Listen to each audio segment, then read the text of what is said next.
Welcome to the Human Capital Innovations Podcast, your go-to source for personal, professional, and organizational growth and development. We hope you tune in often for all things people management, organizational development and change, organizational leadership, and social impact related. Maximize your personal and organizational potential with Human Capital Innovations Podcast.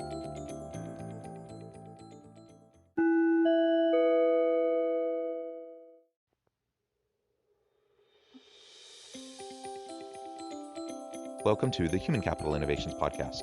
In this inspiring TED Talks HCI podcast episode, I explore Mary Shingan's recent TED Talk, How to Be Happier at the Workplace. Connect with your colleagues.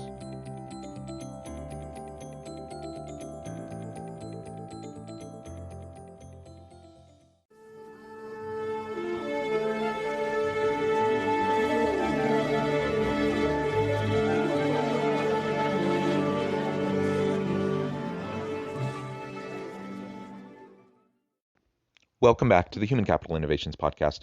It's great to be with you again today for this inspiring TED Talks HCI podcast episode. Today I'll be exploring Mary Shingan's recent TED Talk, How to Be Happier at the Workplace. Connect with your colleagues. Marie's experience working in the banking sector equals stress, burnouts, and little interaction between employees. For her, the answer lies in connecting people within the company, from different branches and hierarchical levels to enhance creativity and employee well-being. Thanks for joining me, and I'll catch you on the flip side of this first clip.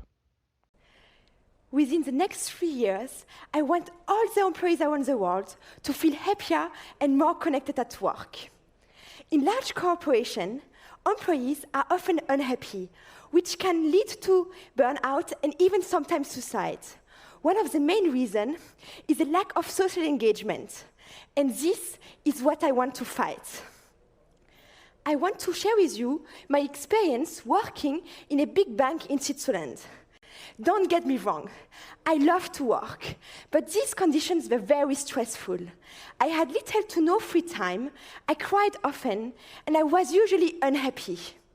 I wasn't really meeting anyone new, as I was always with the same employees from my department. And at lunch, I would always eat alone in front of my desk or with the same colleagues from my department. So I decided to change that.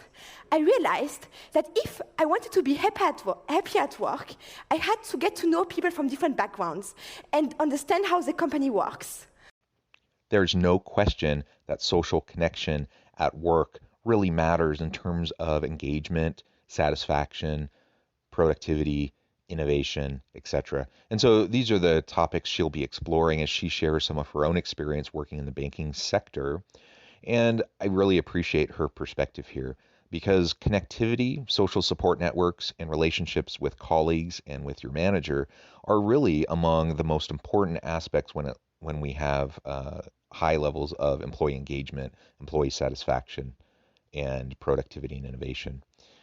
It's a challenging thing, and some companies do it very well, other companies not so much. And her experience was that she felt incredibly isolated. Even though she was happy to be working at that bank, she was happy to have the job, she was happy to work hard, she found herself daily feeling overwhelmed, feeling disconnected, and just extremely unhappy. Of course, that leads to burnout, that leads to high levels of turnover, and certainly people aren't going to be innovative when they're feeling that kind of stress, distress, and anxiety at work. So she was proactive about it, and she took it upon herself to try to fix the situation. I love how she explains this, which you'll hear in the upcoming clip. So I went to different floors and asked people randomly to have lunch with me. They were very surprised, but most of the time they said yes. Once, I had a legal issue for the wealth management project I was working on, and I thought, instead of looking on Google for 1 hour, why not have lunch with someone from the legal department? The next day we had lunch, the problem was solved, and I made a new friend. Colleagues from my department started to tell me, Marie, you just joined as an intern and you already know everyone. Can I come with you so that I can also meet new people during lunch? Of course, I told them to join. And at some point, I even had lunch with the president of the bank. So what does she do? She takes it upon herself to try to meet people across the organization, to meet people from different backgrounds. So it wasn't just her sitting at her desk. It's not just her sitting with people who she sees every day in her department, who she interacts with a little bit already, but rather she wants to connect with people across the organization. So she goes to different floors. She invites random people to have lunch with her, regardless of their job title, their role, their level in the organization, the department that they're in. She just goes around and gets to know people.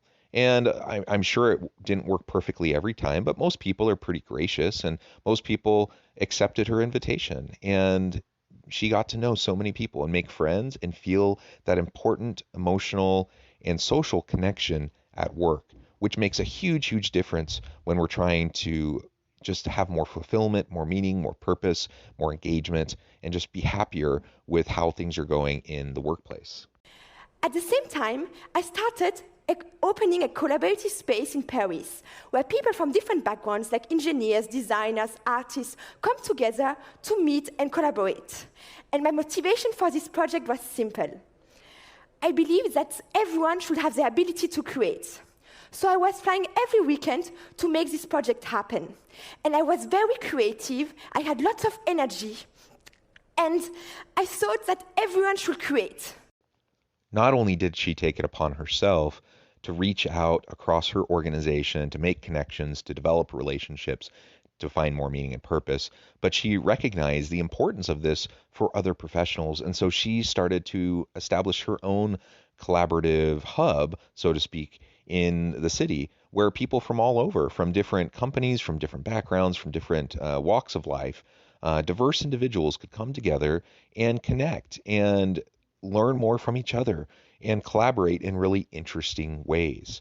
I think this is so amazing. And as a young student, for her to take this upon herself, when she's just an intern at this bank, it's an incredible initiative and takes a lot of ambition, certainly. And it's not easy. So kudos to her for the effort, but also she just recognized an innate human need for social and emotional connection with those around us. We certainly need that in the workplace, and we don't always get it.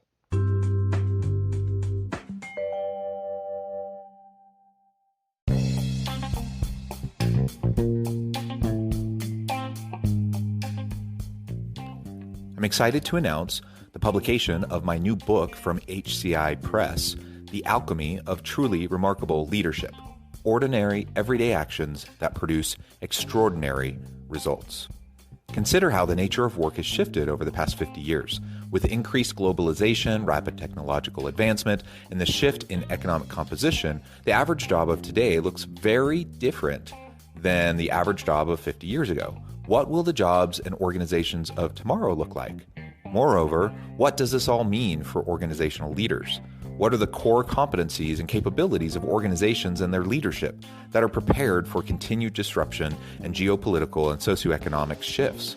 Regardless of what the future holds, increasingly, leaders need to be socially minded, data-driven, decisive, champions of talent, and disruptors of the traditional notions of leadership, teams, organizations, and work. The Alchemy of Truly Remarkable Leadership will help you to explore your own leadership competencies and capabilities and consider ways to apply and implement them into your workplace and personal life.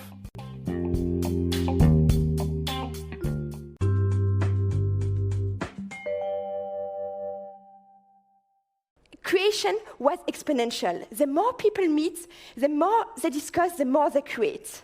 And I believe that this model could also work in bank and large corporation. So I decided to leave the banking world and university in order to create an app where employees can meet and have the option to never eat alone. And when a company has many employees, I see this as an amazing opportunity. It improves knowledge exchange and collective intelligence to spark innovation. It improves talent retention. It improves employees' happiness and engagement. And it improves the internal professional network. If big companies want to attract the future generation, they need to create a workplace where they are happy and creative. So what does she find as she's connecting with people across the bank and as she's connecting professionals throughout the city in her hub, her cooperative hub? creativity and innovation increases exponentially because you now have people outside of their silos, outside of their own little bubble, where they're just kind of doing the same thing day in and day out. And now they're talking to people from different backgrounds. They get different perspectives, different worldviews, people who have different functions, who just completely see things in a different way, have a different perspective. And of course, when people can get together to develop relationships that are meaningful, that are fulfilling, and where they can be multidisciplinary and interdisciplinary, then creativity can thrive. And ultimately, that's what she found. She was so successful with this that she decided to leave the banking industry. She decided to start an app that would connect people so that people will always have that kind of social connection at work.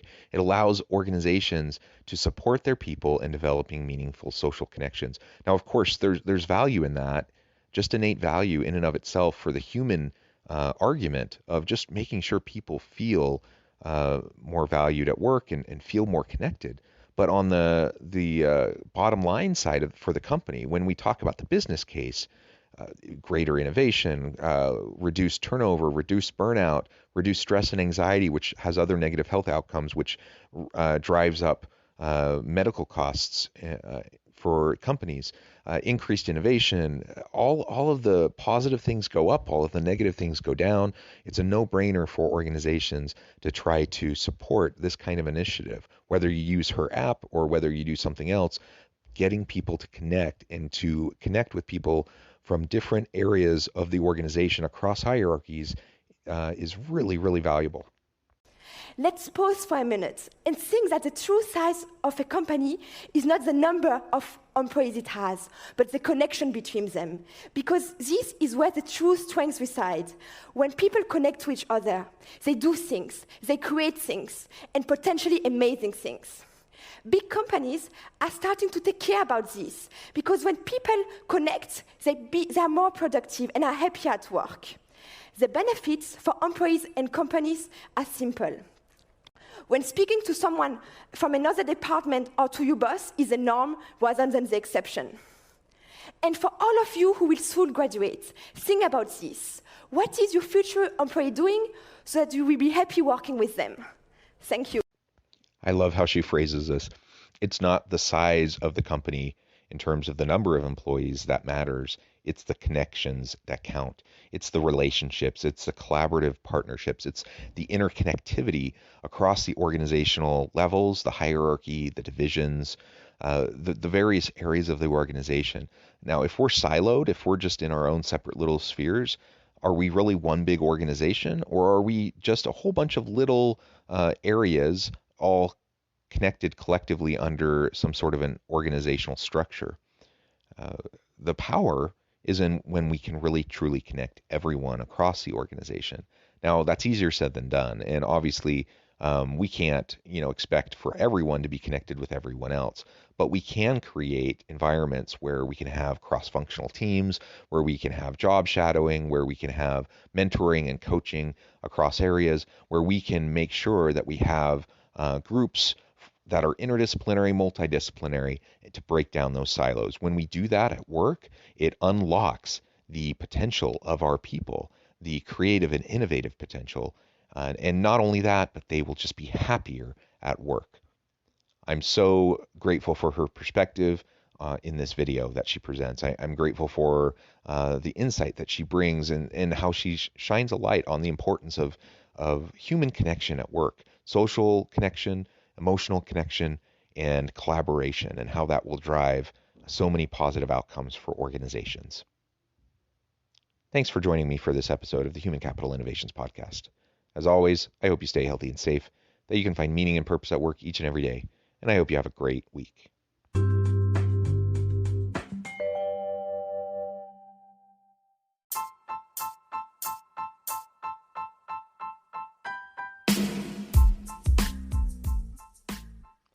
We are excited about the launch of HCI's new magazine, Human Capital Leadership. Human Capital Leadership is a free, interactive e-magazine designed to help individuals, leaders, and organizations find innovative approaches to maximize their human capital potential. We will be publishing issues quarterly in August, November, February, and May. check out the first issue and let us know what you think.